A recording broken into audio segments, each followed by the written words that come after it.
Jen, I would save that one for 2 weeks. Okay.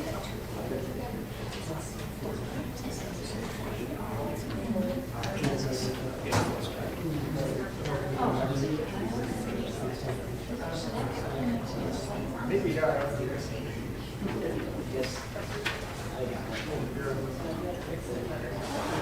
All right, it is 5:45. We'll call the meeting to order. Welcome, everybody. Thanks for attending our regular board meeting of March 9th, 2026. We'll start with roll call. Amy Riddle Swanson. Here. Abe Smith. Here. Dominique Stewart. Rachel Henderson. Here. Dale Dahlke. Here. Amber Kirsting.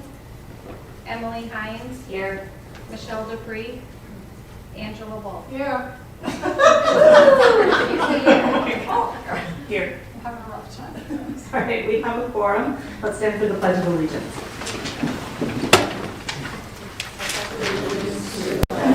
Of the United States of America, and to the republic for which it stands, one nation, under God, indivisible, with liberty and justice for all.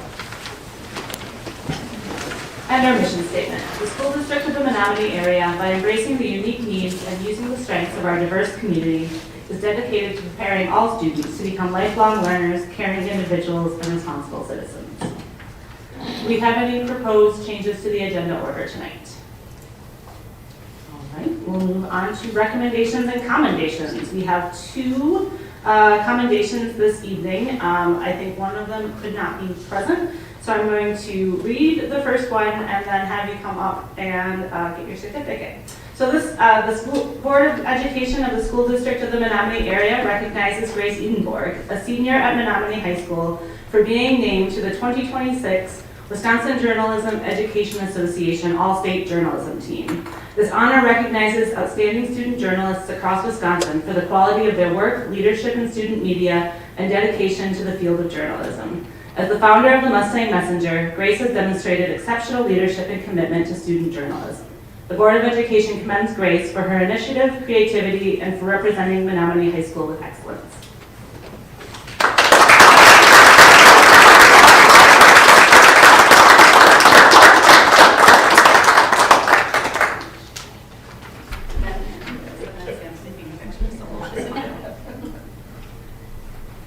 Thank you so much. Congratulations.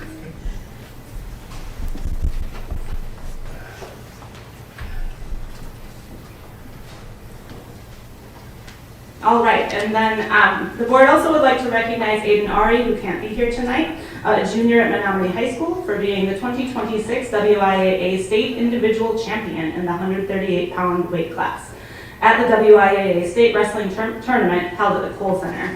By defeating the top-seeded opponent 8-3, Aiden demonstrated exceptional skill, determination, and sportsmanship. His dedication and achievement bring pride to our school and serve as an inspiration to his peers.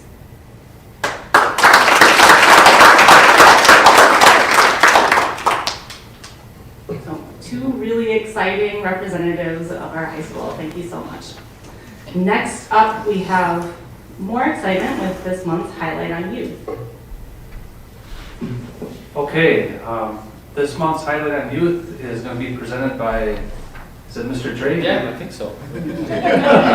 Paper, rock, scissors. Mr. Drake, you all know, is the principal at Menomonie High School. And the Highlight on Youth report is a collaboration of all the principals. So each school has a slide. In previous years, I would go through and read each slide and talk about each slide, but this year we're having the principals do it, which is much better. So Mr. Drake, take it away, please. Well, thank you. So for the high school, we'll start there. You just heard about Aiden and Grace and kind of all the really great things that they're doing. Our spring musical just wrapped up this weekend. Hadestown was the musical, and it was outstanding. If you didn't get a chance to get there, you kind of missed out. It was just really great music, and the acting was outstanding, and then the set design and everything was great. So kids and staff and also our community did a really nice job with that. Recently, the dance team placed 4th in the hip hop division at the recent state competition. We had an FFA National FFA Week where our FFA members provided breakfast for staff. They also provided ice cream for all students during lunch, which was quite the endeavor, but they did a really nice job with that, and a handful of other things with that too. I don't want to steal all the thunder, because I'm guessing Mac and Taya might have a few other things to add too. I don't want to steal everything, but moving on to the middle school, Pop's concert was recently had at the middle school gym, packed house there as usual, and then the Science Olympiad team at the middle school continues to do really well. They had 5 separate middle school teams, and they won a total of 71 medals at that competition, which is really great. So really cool things happening with the middle school. Out at Knapp, when we still had snow, it looks like they were doing some really cool things out there with some skiing and snowshoeing and ice skating. On top of that, staff and students connected as a school community for the monthly Cardinal Crew meeting. So cool, then we might get some more snow coming up here. So we'll see. Oak Lawn, the Queen of Hearts visited into classrooms around Valentine's Day about a month ago. The Rossbach, the night at the Rossbach Museum was very well attended by students and the like. And then the 4th and 5th graders delighted the audience. You can see that kind of rectangular picture at the bottom with the light show and some throwback hits as well with the time machine. The River Heights Elementary School had 420, this is astonishing, 425 parents, students, and family members joined for the Title I Winter Carnival Night. That's a lot of people. And the 2nd and 3rd grade families joined for the first music concert of the year as well. Also sounds like there was a friendly basketball game had there recently. And then lastly, Wakanda. Great new tradition began with the weekly Bright Wakanda Stars, which they're being recognized for their great ways in which they're exemplifying the Wakanda way. They celebrated Read Across America Week, and they had a glow dance recently as well, which sounds interesting and like a great time that night. So that kind of wraps up everything for all the schools. Any questions?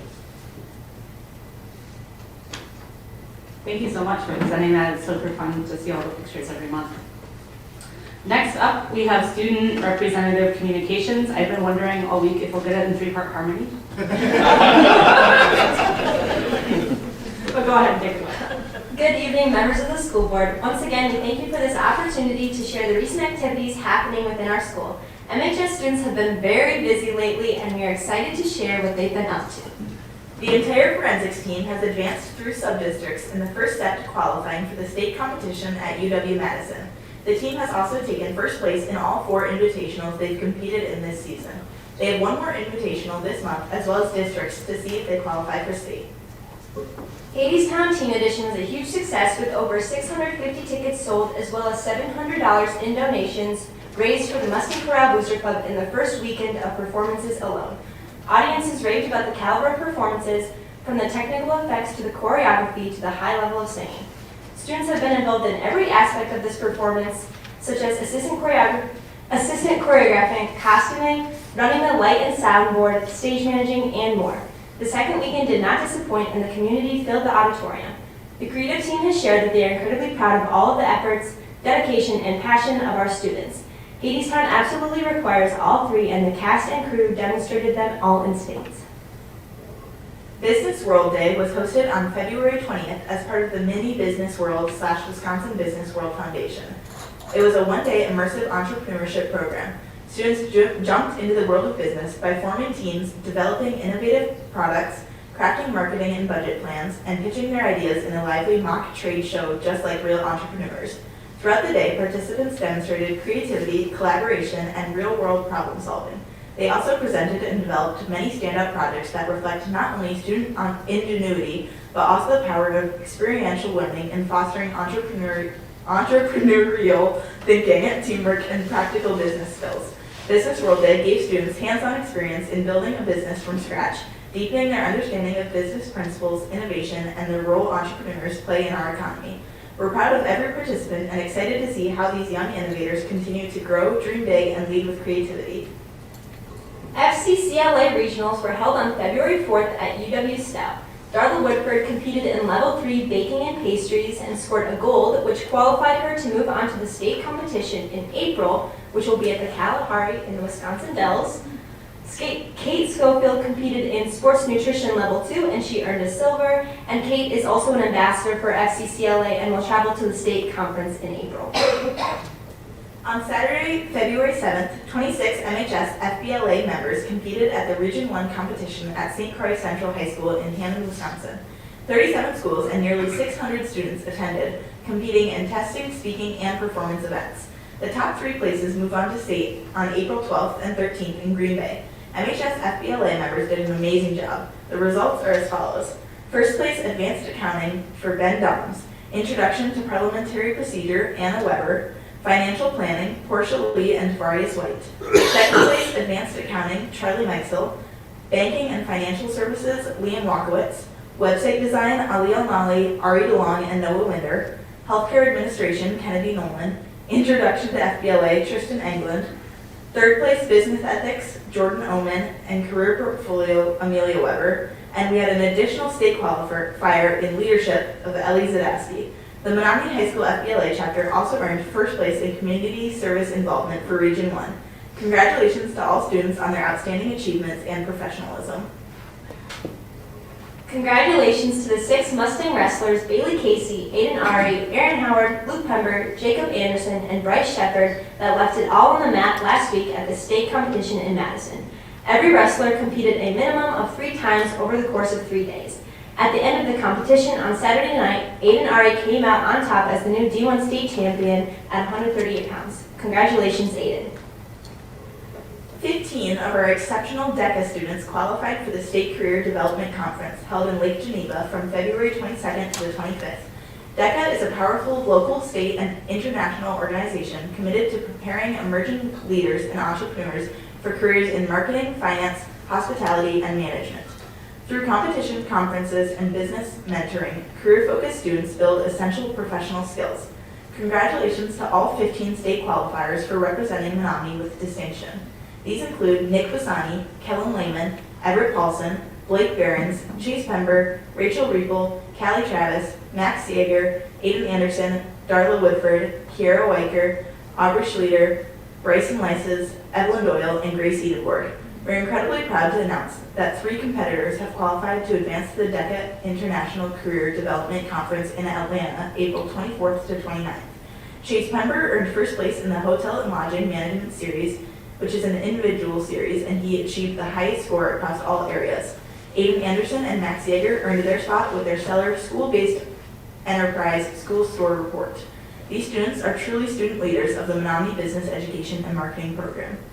Our students continued their success at the JA Titan Business Challenge held at UW Eau Claire on March 5th. 2 teams competed, both holding top 3 spots throughout the challenging simulation.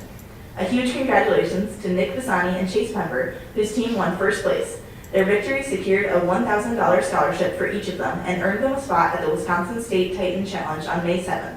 The other competing team included Tyler Reichen, Ben Doms, and Tristan Householder. On Wednesday, March 4th, 10 Educators Rising students represented our program at the state competition in Stevens Point, Wisconsin. Students competed in several events, including Ethical Dilemma, Exploring Student Support Service Careers, Public Service Announcement, and Interactive Bulletin Board. Multiple students earned medals by placing first through third in their respective events. Additionally, the team competing in the Public Service Announcement event, which focused on teacher recruitment, received a top rating. This recognition also qualifies them to advance to the national competition in Portland, Oregon. Dunn and Pepin County hosted a job Olympics at UW Stout for 6 local area schools. Students engaged in 9 job-related activities and concluded the event with a pasta buffet lunch. We thank Wisconsin Dunn Energy Cooperative and the Community Foundation for their financial support, UW Stout for providing space in the Student Center, Goodwill for sponsoring the top 10 awards received by students, and the Menomonie School District for supporting the leadership of CCOT. We also have a thank you card that we will give you guys at the end. Menomonie Science Olympiad won the 13-team regional championship over BRC Large Schools Hudson, New Richmond, Eau Claire Memorial, and Chippewa Falls, and the Small School State Champions Boyceville. The team brought home medals in 27 of the 28 individual events. The JV team also brought home many medals and may earn an at-large bid to compete at state, as they are one of the top JV teams in the state. The regional event champions include Alex Heckendorf and Oliver Lugo in bungee drop, Ellie Beck, Oliver Lugo, and Logan Topper in experimental design, Luke Ray and Logan Topper in ping pong parachute, Ben Stegman and Brianna Klimek in forestry, Brianna Klimek and Ellie Beck in horticulture, Ella Weinberger and Proda Mitra in designer jeans, Kaylee Schaefer and Tony Fioroni in water quality, Jay Beston and Grace Edenborg in entomology, Luke Ray and Nora Skorcheski in dynamic planet, Grant Nygaard and Noah Sabelko in parachute. HOSA hosted their regional blood drive and saved up to 93 lives. The HOSA students gained valuable experience by planning, running the drive, and serving donors. Now they're gearing up to compete at the state competition. March is Youth Art Month. The district's art teachers have partnered with UW Stout's Art Education Department to display student artwork at the Raw Deal for the month of March. There are many fantastic pieces of student art on display right now, and they have opportunities for awards. Please go to the Raw Deal to check out the K-12 student artwork and to vote for which piece will receive the People's Choice Award. There's also a bunch of student artwork on display at the Menomonie Culvers through the month of March. Make sure to grab some food from Culver's on Monday, March 23rd between 4 p.m. to 7 p.m. 10% of proceeds will go towards the art department and 100% of tips in the tip jar will go towards the art department. Make sure to also check out the student artwork on display at the Menomonie Public Library this month. We have exciting news to report from the State Conservation Awareness Poster Contest held March 4th through 6th, 2026 in Wisconsin Dells. MHS Environmental Biology student Bryn Smiskey received 3rd place in her division. That was a really long report, but that's all we have for tonight, so thank you.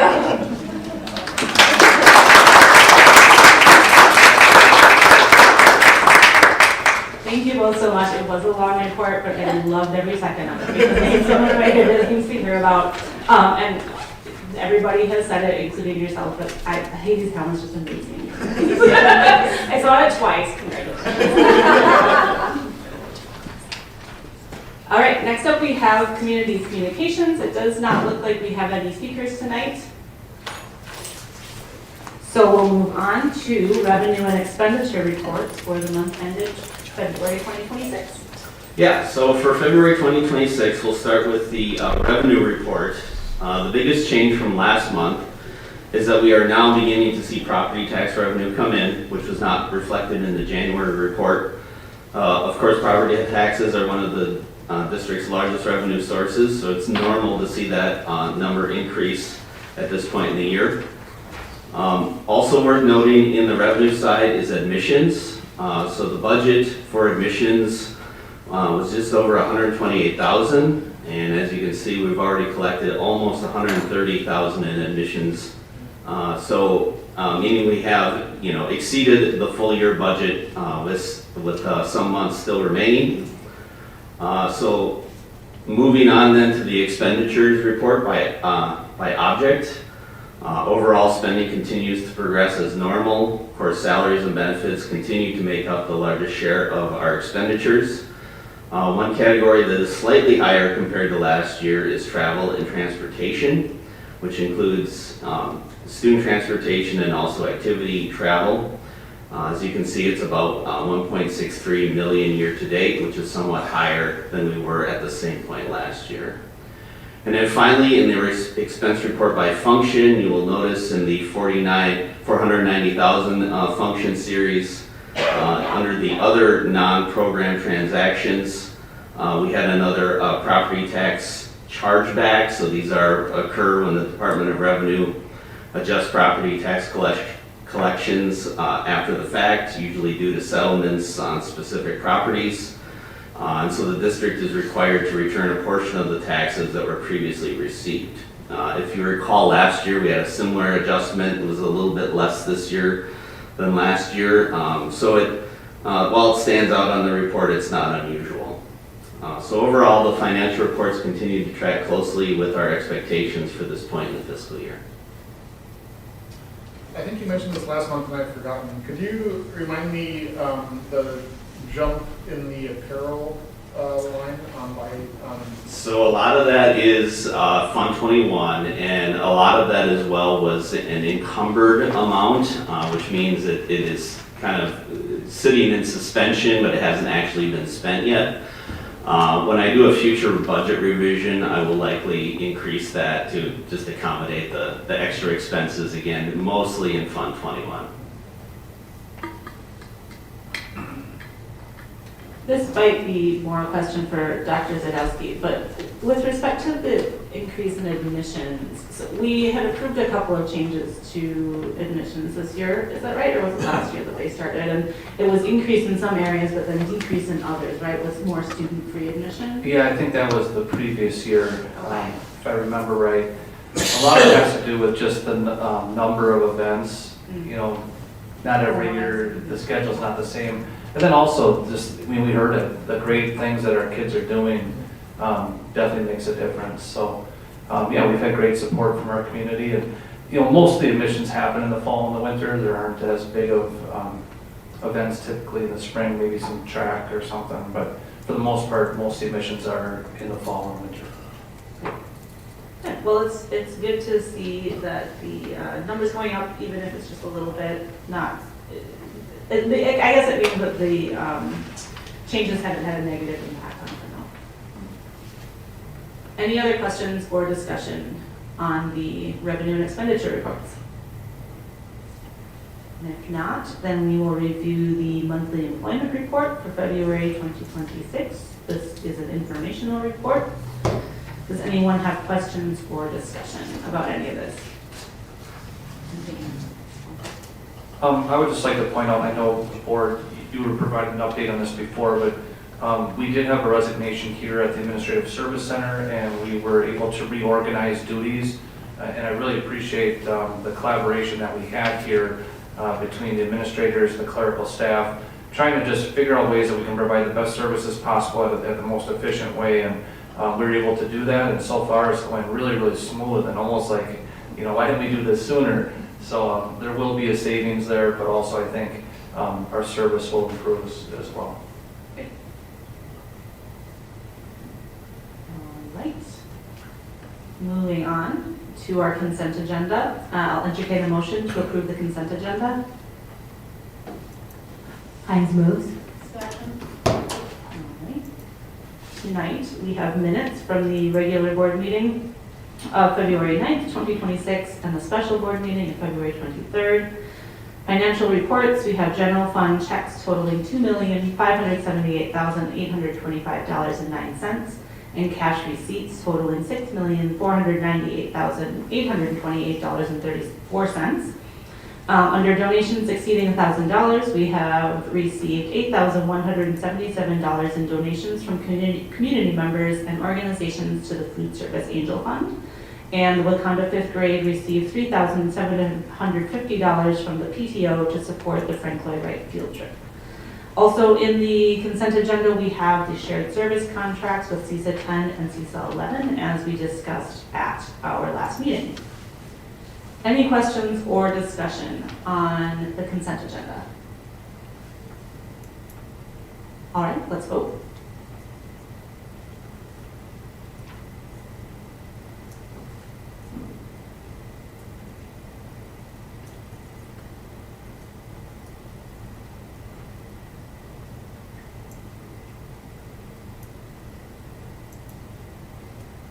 And motion passes unanimously. Next up, we have the personnel consent agenda. I'll entertain a motion to approve the personnel consent agenda. So moved.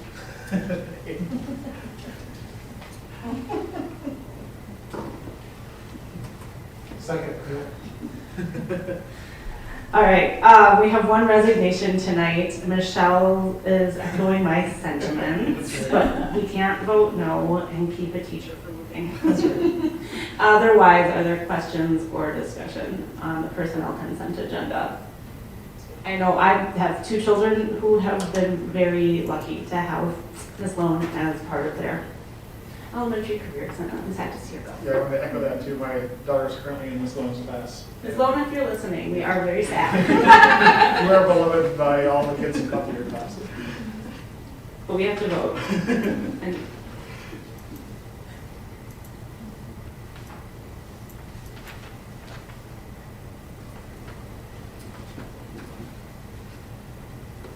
and motion passes unanimously. Rachel, Yes. I should have mentioned this back when we were on the previous item, but I noticed in our weekly report from Joe that we received, that the high school received a bunch of lumber for the Woods Technology class. Yeah. You know, it didn't say who that was from. We can check with Mr. Sterry and get back to you. The reason I mentioned that, I thought we should recognize them for the Sure. donation. Thank you. Unless they don't want to get anonymous. Thanks for bringing that up. All right, we have no action items tonight, so on to our discussion agenda. First up, we have a review of our 4K programming agreements for 2026-27. Great, and Brian Seguin, our Assistant Superintendent for Curriculum Instruction, also oversees the 4K programming. So he's done a good job collaborating with the different 4K providers in our community. Brian, why don't you go ahead and take it away? Yep. So as Joe indicated, we continue to have good relationships with our community partners that we work with. The process that we use that's worked well for several years is we meet, we review the current agreements that we have in place, discuss some items that we may want to make some tweaks and updates. By and large, the updates that we do from one year to the next are pretty editorial in nature, updating dates, calendars, PD, those types of things. Last year, or this current school year, when we came forward last year, we agreed on one thing that we were going to look at, which is the rating process that we use. We've been utilizing a tool referred to as the Early Childhood Environmental Rating Scale for several years. It served us well and continues to. However, several of our community sites also go through an additional rating process that's as comprehensive, or in some cases more comprehensive. So we spent a year looking at that in alignment with the tool that we use, and at this point we're recommending that we allow those sites that use those existing tools such as the Youngstar process or the NACE accreditation process to utilize that and taking a look at that, and for them providing access to all of those evaluation tools for us. I feel very confident that that would be more efficient and at the end of the day helps us be a little more efficient with our costs as well. So that is a recommended update this year. And then the other piece, the state of Wisconsin no longer requires the documentation of parental involvement hours. So as we went through this year, we took a look at that process. And while parental involvement continues to be an important part of quality programs, that's a piece that's included in the evaluation process, but requiring that additional documentation seems a bit redundant, so we're looking at removing that. Other than that, the only other piece that we look at on an annual basis is the reimbursement rate. And in meeting with the directors and after we went through and took a look at compensation, at this point we're recommending a CPI increase for our sites. Again, in your background, you were provided the current reimbursement rates for the two-tier system that we have and the proposed increase that those sites would get based off of that increase. Right now, we have very quality programs in our community. All of our sites would qualify for that higher rate reimbursement. So at this point, I'm happy to answer any questions that you may have related to the agreements or anything else that fits with this. Could you remind me how many sites we have in each tier? So right now, all of our sites are in that upper tier, and our community partners that we partner with would be UW Stout Child and Family Study Center, Milestones Education Community, Head Start, and then St. Joseph's School. Thank you. Yep.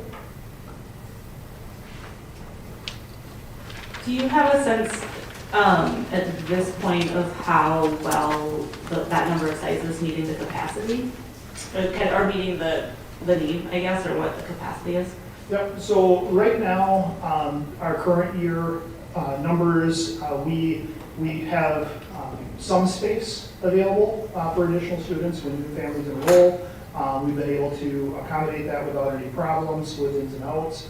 The exact number of what I'll call vacant seats right now, I would have to get back to that exact number, but we are operating somewhat close to our current capacity.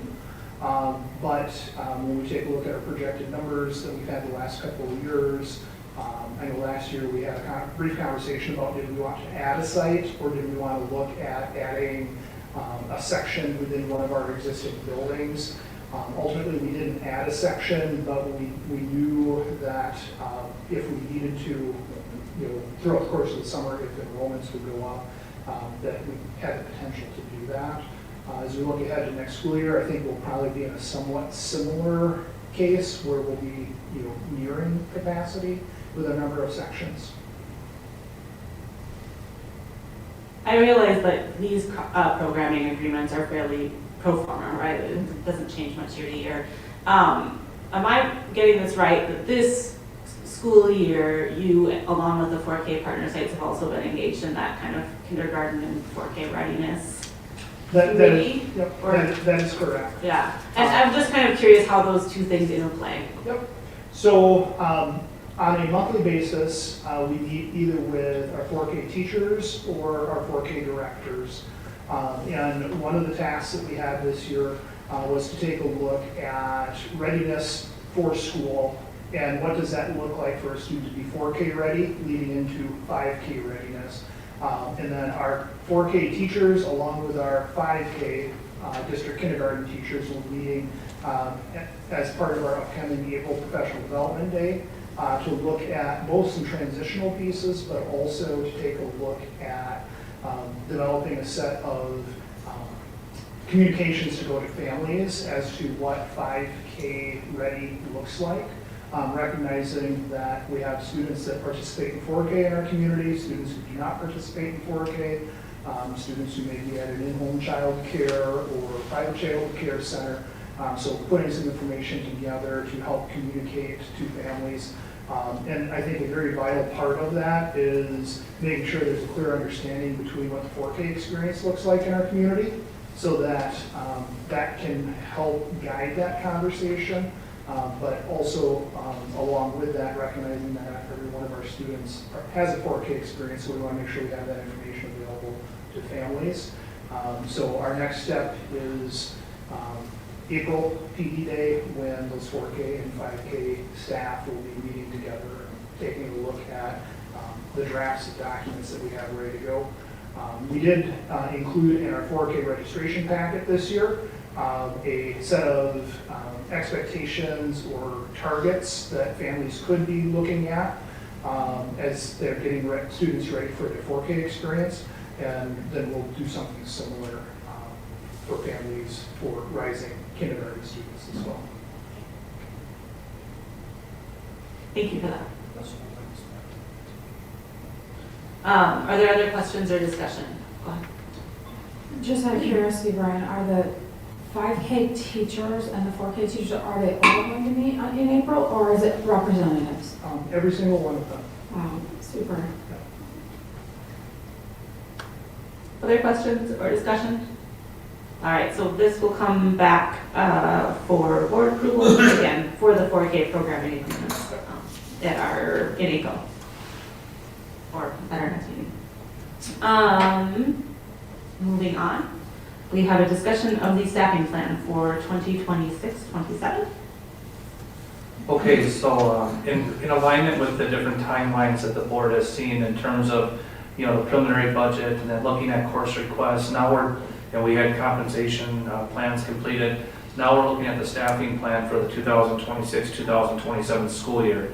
And we will be asking for board approval at an upcoming meeting, but this is kind of the first look at it for the board.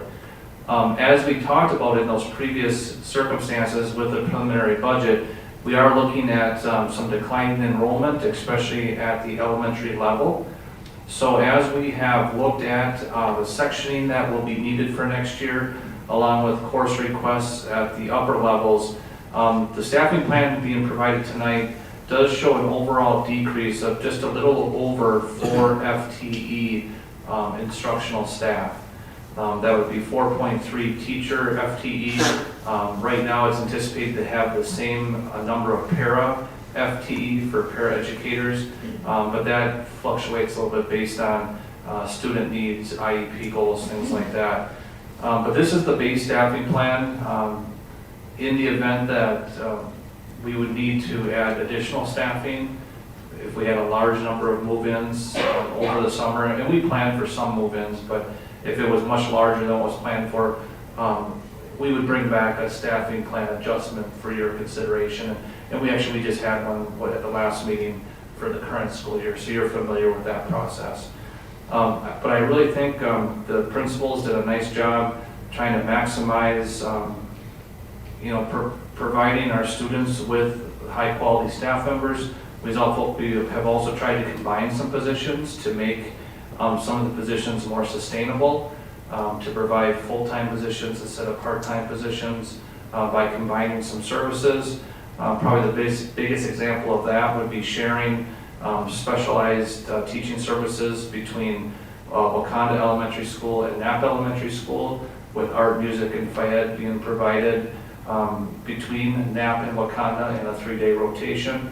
So that would be a change. There was something like that several years ago, but this would be kind of a readoption of that. And then finally, we would have a school counselor that is working part-time at Knapp Elementary School, would provide additional service at Menomonie High School. And we think that's a great use of that resource as well. So I guess, board members, you've had an opportunity to review this. Any questions? And then, I don't know, Sam, was there anything else that you wanted to point out at all? No, I think what I would just say is that we really work hard to make sure that we're being, like Dr. Zadowski said, responsible. And so when we can do this through attrition, that's really what we look to do, so that we're not laying off our staff. And I think that we've worked really hard to be able to do that this time around as well. I do think that's important to note, and I'm glad Sam said that. We are not looking to lay off any staff members, but it is important to note that there will be some displacement. And even though we're very, very pleased to be able to offer everyone employment for next year, there will be some people that will have their typical schedule changed, and that's not always easy. Our principals have had good conversations. Sam and I have been involved in some of those conversations as well. We do think that this will work out quite well when it's all said and done. And I think we'll have more positions than we'll have people. So there might be some choice, but it may not be the priority choice for some people that are having their positions modified a little bit. Yeah, thanks for that clarification. That's what I was going to ask first. I wish we had Dominic here today for her perspective. I'm curious, there was this model of sharing specials teachers among different buildings and moving between them throughout the week.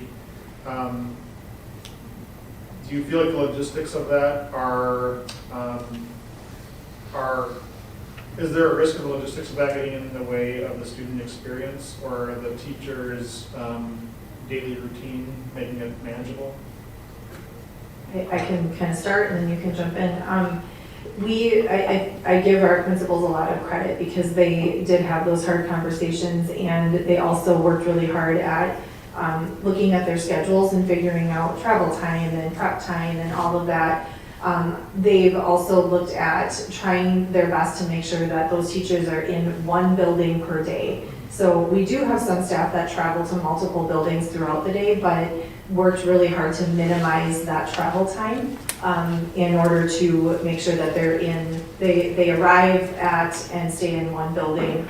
And I'm glad Diane's here because she's going to be able to explain this better. Yeah, she will. And Mrs. Schofield's the principal at Wakanda Elementary School. You all know her. She obviously was very involved in this process. And one of my things is I didn't want teachers going between Knapp and Wakanda during the middle of the day. I think that's, valuable time that's lost. And could you explain, Diane, just a little bit about what the setup would look like? Yeah, so right now our Encore or specialists run on a 3-day cycle already in our building. So they have PE, music, and art with working with Shannon. we looked at that and we'd be able to have the same cycle. It just would be the 2 days that art and PE are at Wakanda. That'll be the day that, where am I at? Which one's up there? Music will be out at NAP. And then they'll just run on that 3-day cycle. And each day it'll just be one individual out at NAP and the other 2 will be at Wakanda. Thank you. So that was, spoke to the student experience. I guess I'm interested in a couple of things with respect to the teacher experience. One, does that reduce any prep time that those teachers would have? As we're looking at it now, it should not, because the same number of sections that they would have within each of the buildings would be the same. And so that should allow for their time to be able to look the same, whether they're at NAP or they're at Wakanda. The daily experience for our teachers should be the same, and just as the location difference. And then, sorry, I'm just curious if you've thought about, or if you have a sense from talking to teachers about what kind of impact this might have on retention and on teacher retention, which is, in our strategic plan. Sure, and what I would say is that each teacher is different, so I don't think we can classify what every single teacher would think. I would say generally, more teachers would prefer to only be at one building. That's not always the case though, but I think what really matters, again, is not trying to have them travel during the middle of the day and serve 2 buildings in the same day when possible. But I do think, there will be some opportunity in the future where, some people may be able to choose if they would rather not be serving 2 different buildings. Other people, they might really like it. I love driving out to Nap, especially in the fall. So I don't know, I think some people would actually really enjoy it. And I think the other side of that is the administrative side. So when it comes to, typically in a building, teacher reports to the principal, that is involved in evaluations, their progress, their performance reports and so on. How is that balanced administratively in terms of making sure that teacher has both the mentorship and the administrative support that they need? Yeah, I think that already speaks to Shannon and I have been working together in already talking about that planning, as well as currently our 3 teachers have also worked with Shannon in the past, have also traveled in the past themselves.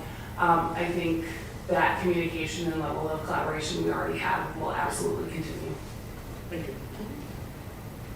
I just had a clarification. So for teachers that are placed at the parochial private school, how does that even happen? It's not a CISA thing, they don't have, I was just curious how that happens. Yeah, that's a little different type of thing, and that has to do with some of the mandated services that we have to provide, which is a real small amount, but we still have to provide those services. Sometimes that's with staff time, sometimes that's with other resources, and there's still some things for next year with that has to be determined. Brian, is there anything you want to add to that? So the only thing that I would add, as far as the planning and collaboration, the bulk of our service to the parochial schools stems out of our title program or with special education. And part of that process is reviewing enrollments and caseloads in preparation, and that's an annual process. So it's a process that we're familiar with, and taking a look at making sure that we balance the time and the resources that are available, but then also identifying the best way to match that with staff availability. I'm curious to know if the situation is the same for the high school counselor that's being shared with NAP as well. There was mention of PE, music, and art, so I'm wondering if it's the same for the counseling position.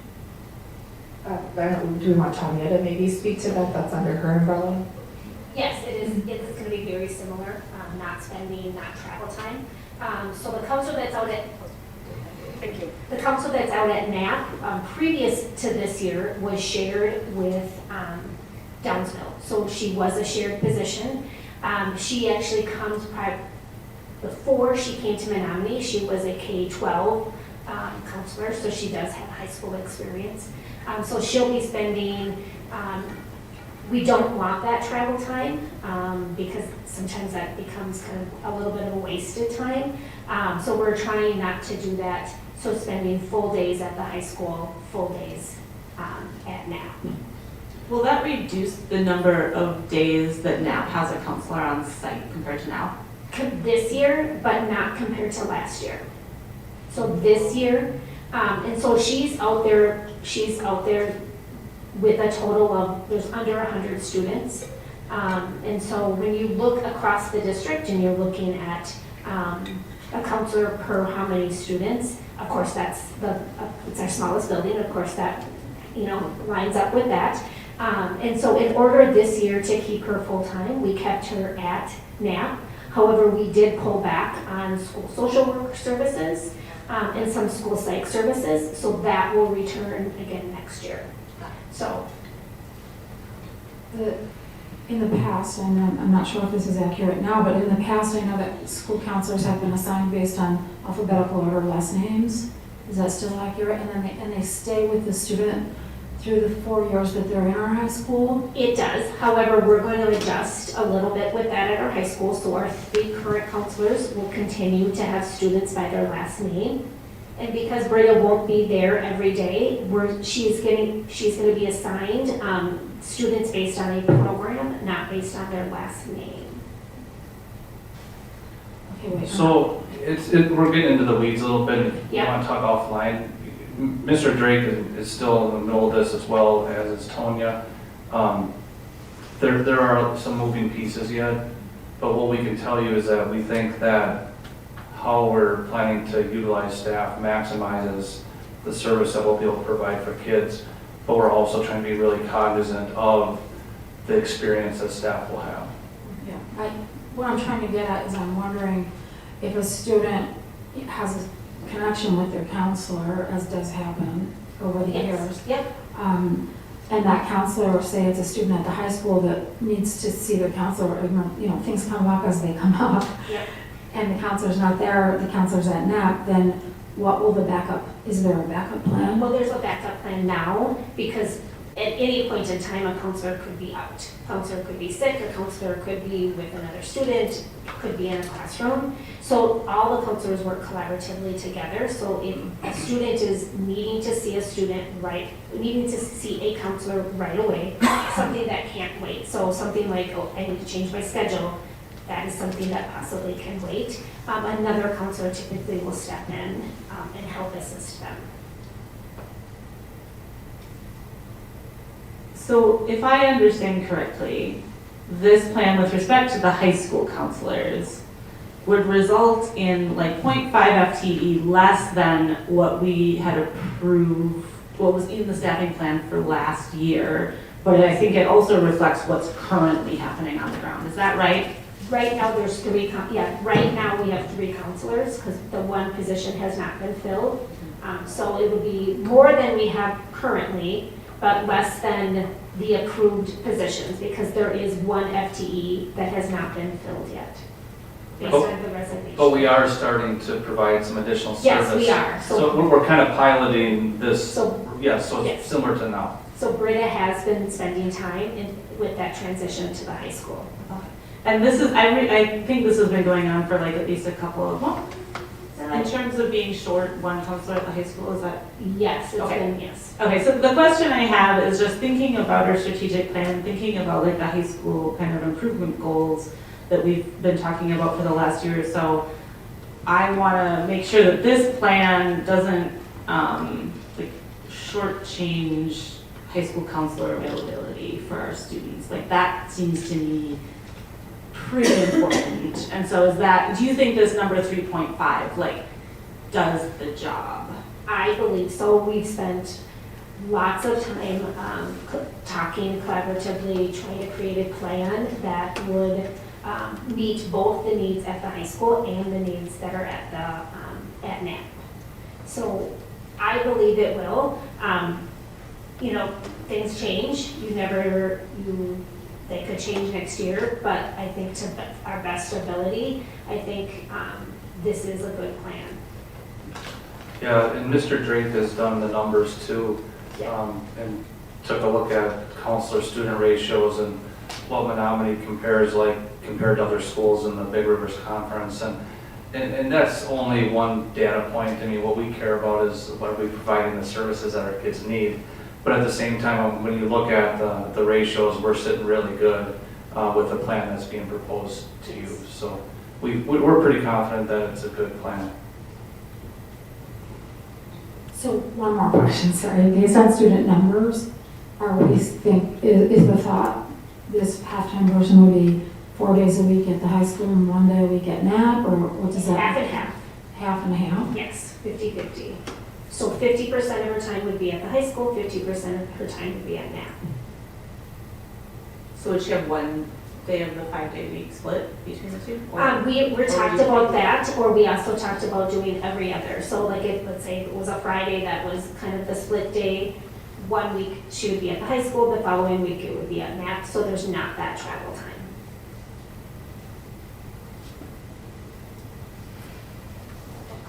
I appreciate what you said, Rachel, about, are we, with our high school improvement plan and so forth, I agree with you there. I also know that mental health is huge, and we have problems after problems after problems, and they're only getting more and more. And so I really would like to, I guess, tell administration to really keep monitoring that very closely, because I think that it's very possible that there could be an influx of who knows what, and so I just want to make sure that you guys monitor that and change it if need be. Thank you. Thanks. Yeah, I think that it's probably true that this board would entertain a request middle of next year to come back with, with a staffing adjustment with respect to the school counselors. I did want to ask one more question back to the split specials or encore teachers at the elementary level. Again, trying to take the staff summary as a whole, it kind of looks like, so we have people who are already in these positions. Some of them are actually going to be vacant for the coming school year. If I understand it correctly, taken as a whole, because we've added these art sections at the high school, this sort of amounts to a slight increase in the total FTE in art instruction, but a decrease in the total FTE of music instruction, if I'm reading this correctly. And I guess what I think about is, we just heard from our student representatives, we talked about this incredible musical that our school put on. We hear about the honors that our music programs have heard. We talked about the Pops concert. We see what's brilliant about the music instruction in our schools. And I know when I talk to people about this who go have their kids at other schools, how proud I am of what Menomonie does. And so I guess I just feel a little bit nervous about seeing that total FTE in music instruction be chipped away at. So, yeah, Brian, why don't you explain that a little bit?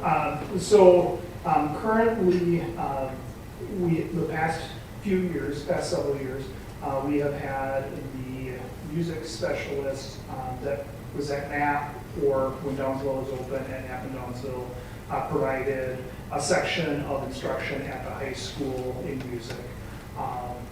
What is happening next year is the existing music staff at the high school will be picking up that one section. At the same time, depending on enrollments at the high school, we also have utilized music staff to provide support for some study skills or intervention support. And that FTE is going back into the music. So your assessment of the availability of overall sections of music are still going to be covered, but it does result in a reduction of some FTE that's allocated at the high school within that department. But study skills. So it's not really a cut to music programming. Got it. And if the need for additional instruction in the study skills came up, they needed that whatever FTE back, that could come from elsewhere. Yes. Got it. Okay.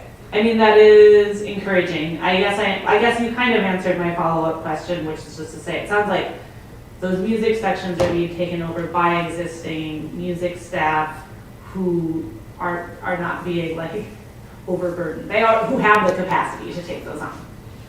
I think the word capacity is a very good. Thanks for explaining that. That's really helpful. More questions or discussion on the staffing plan summary? I have had a lot to say on it, so. And you mentioned it being unfortunate that Dominique is not here tonight. I agree. I did have an opportunity to talk with her and have brought her questions with me. I'm speaking for two tonight. Hopefully she thinks I'm doing her justice.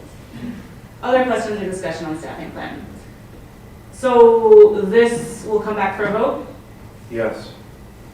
I know that there was mention in some of the answers that we're, still figuring out some of the nitty-gritty details, but you don't expect changes before this comes back for a vote? No, and that's operational. The board doesn't set individual teachers' caseloads or anything like that. You're just approving the staffing levels, and that's what we'll be asking you to vote on. We're happy to share it as that information, but there'll be changes in assignments all the way up through the start of next school year. But we'll certainly let you know what our thoughts are. All right. One more quick thought on staffing. I just want to ensure that we're doing the best that we can, and I know that this is on people's radar, but I just want to make sure that we're doing the best that we can to watch over the summer class sizes. It's so difficult on teachers, on kids, on parents, when at the last minute, 2 days, 3 days before school starts, and we're adding a section. Yeah, we haven't done that in a couple of years. Okay. There was a year, 2 or 3 years ago, where we had some late move-ins, but no, that's old news. Yeah, that's because I'm reminding you every year.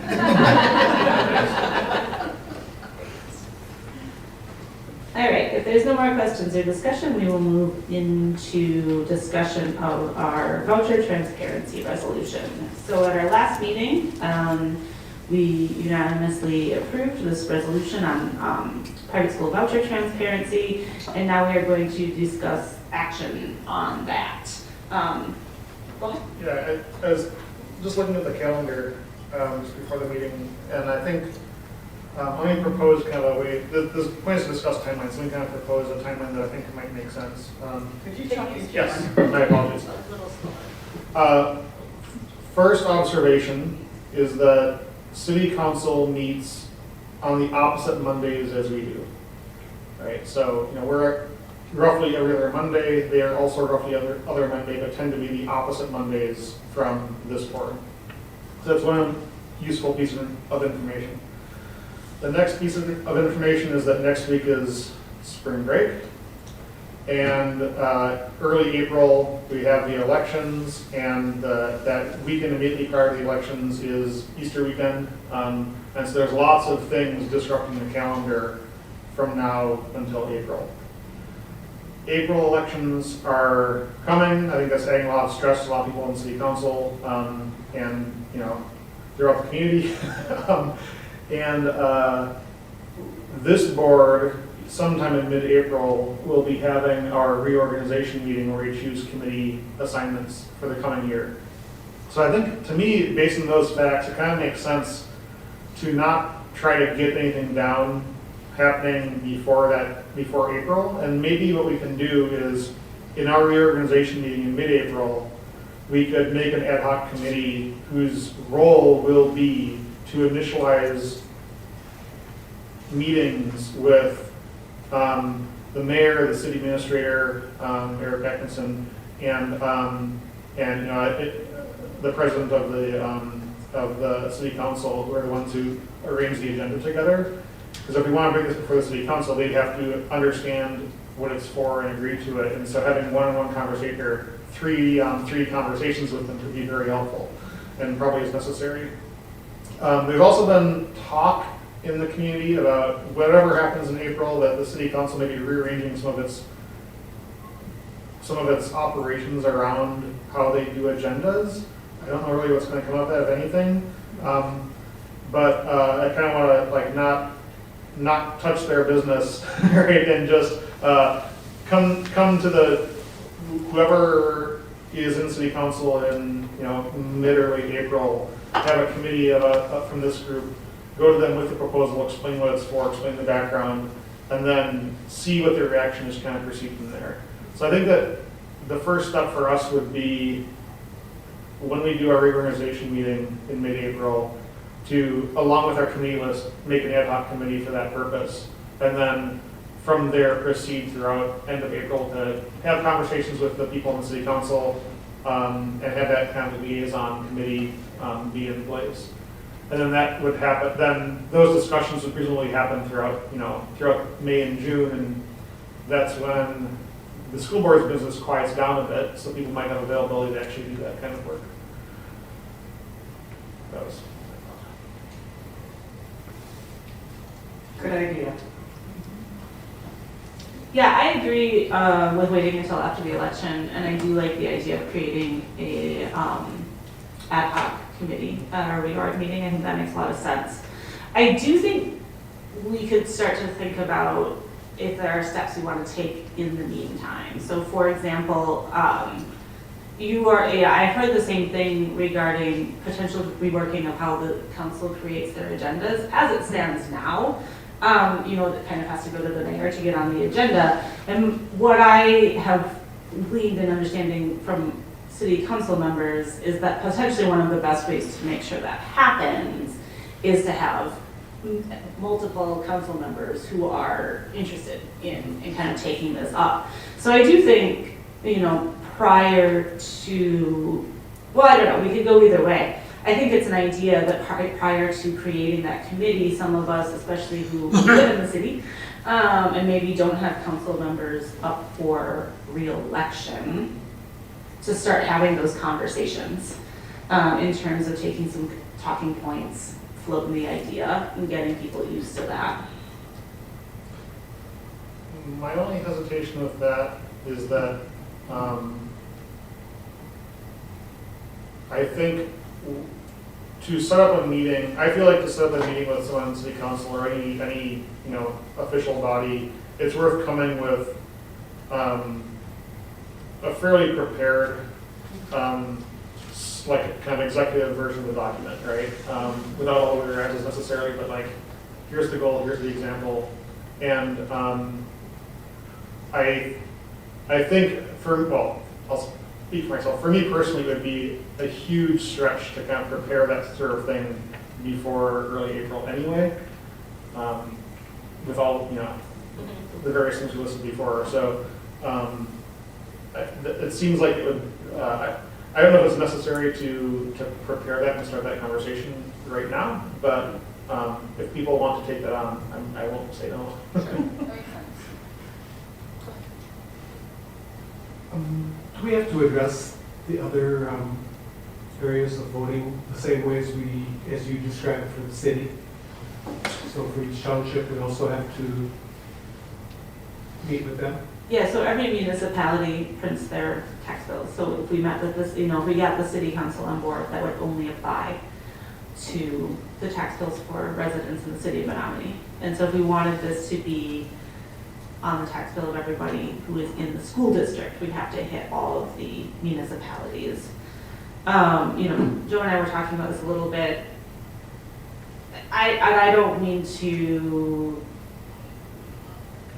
sort of staying agnostic on timing, right? Like this could be the work of the ad hoc committee, but we could also like draft a letter to send to all of those town boards. There are, I think, what is it, 11 or 12 town boards that we would, or town boards and village board that we would have to get to. So that's not nothing. And if we look at the numbers of voters, we really see like Town of Menomonie, Town of Red Cedar, Town of Tainter are the largest by quite a bit, right? There's in terms of number of people. So we might choose to put our time into some of those first, but we could also draft a letter to go out to all of them and just start the conversation. Perhaps like, the ad hoc committee could do that and could be done in tandem or at the same time as doing the city council outreach. Does that answer your question, Joe? I assume it isn't an all or none, so not every township has to necessarily be on board. Yeah, it would be each town board would get to decide. Menomonie is quite a bit smaller than Green Bay, but Green Bay started with their city, and once they got their city on board, then they started with their municipalities. And last time I talked to anybody that knew anything about what's going on over there, they said they had one municipality that was coming on board, and that they were working on the others. So even if we don't get them right away, we might get them eventually. I think the municipalities and townships have less frequent meetings, and so it also would be a slower process just because they might only meet every 4 or 6 weeks, not every 2 weeks. And so it might, bringing it forward, having them discuss it, waiting, a month and a half, it might be a much longer process for the townships. Yeah, and that's what I'm glad you brought that up, because I think we have to keep that in mind. So that would be something that, again, like the ad hoc committee could take on. And another thing for, to consider, and again, maybe that's something for the committee to consider, is if we want to do outreach for other support. So for example, to the county board, right? Could we present the resolution to the county board and ask for endorsement or support or, something there, or if there are any other bodies that it would make sense to reach out to in that way. Does it make sense to everyone else to form the committee at the time of our April reorg meeting? Is there any benefit to trying to form the committee earlier, even if it doesn't sort of get up and running until after the April elections?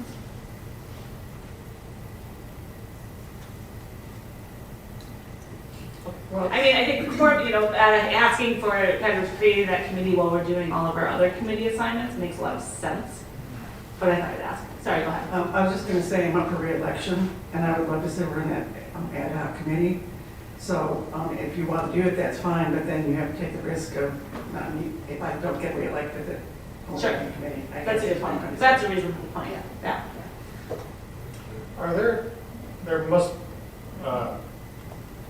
There are certainly townships which include multiple school districts. Behavior, Boyceville, and Colfax, Elkmont, etc.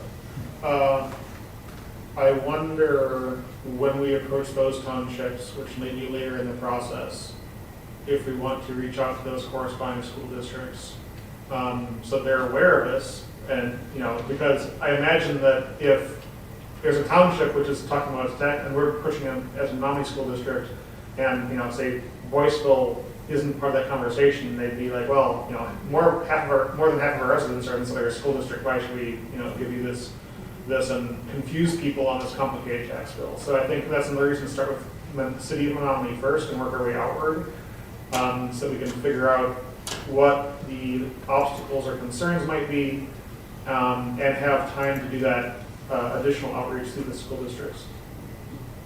Point.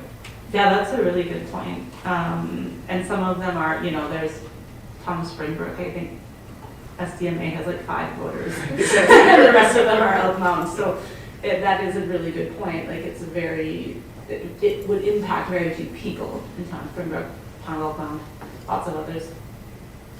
Tom Sharon. Do you want me to list them?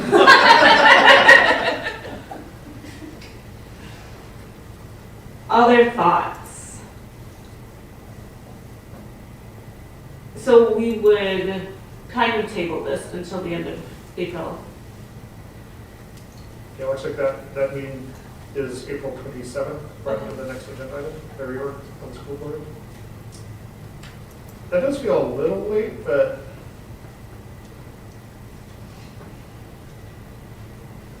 we could maybe discuss it on the 13th if we want to move it up a week. But I don't think there's any reason to do it earlier than the 7th of April.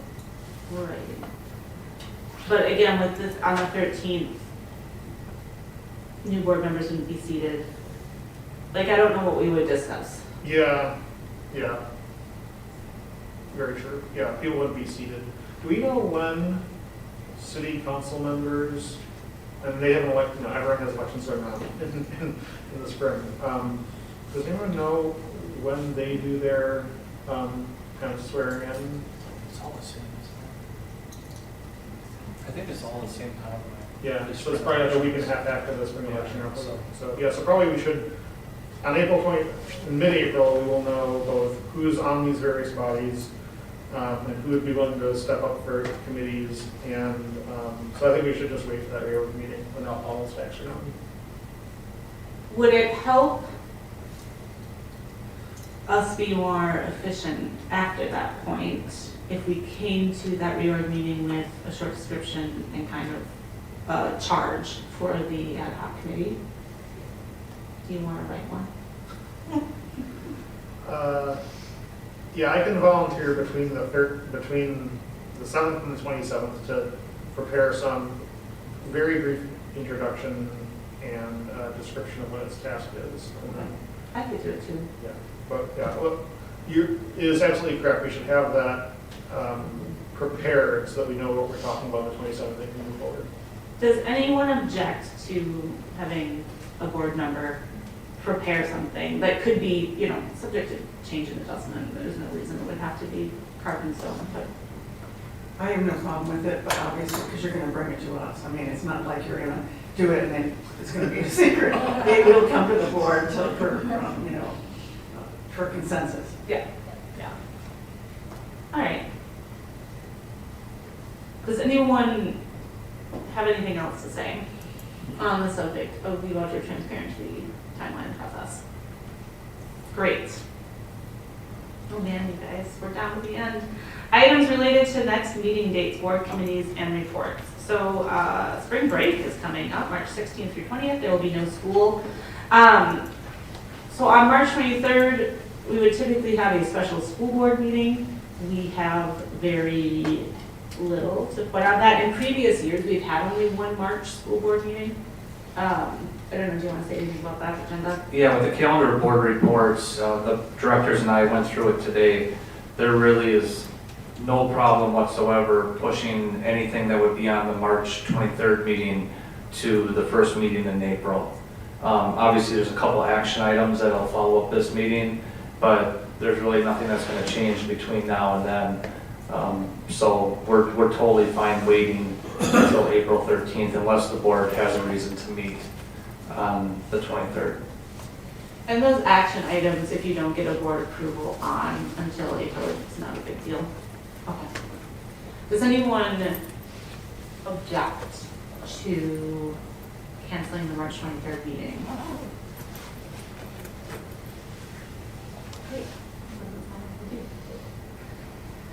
All right, and then on April 1st, there's the CISA 11 Joint PAC Board event at 6 p.m. in Turtle Lake. There's a little bit of detail about that at the bottom. Anyone who would like to attend, please let Jenny know by March 23rd. April 6th is a professional development day for staff and school for students. We will have our April 7th, there's a school board election, as well as other nonpartisan elections. Please vote, everybody. Then April 13th, our regular school board meeting. The QIC meets April 20th at 3:50 p.m. here at the ASC. There's a WASB new school board member gathering from 7 to 9 p.m. on April 22nd that will be held at Menomonie Middle School again. Any board member is welcome to attend that. The Health and Medical Committee meets April 23rd at 3:50 p.m. And then, as stated, we'll have our reorganization meeting on April 27th. Any questions or discussion? Go ahead. Health Committee, I think that's in March this Thursday. Yes. Oh, I have that in my calendar as well. great. I can check with Lisa. I don't know if we moved this one, or they weren't able to meet in February. I believe that's what happened. Okay, you can connect with Jenny tomorrow. We'll get a reminder sent out. Sounds great. And you're able to do that? Okay, great. So there would be no meeting in April?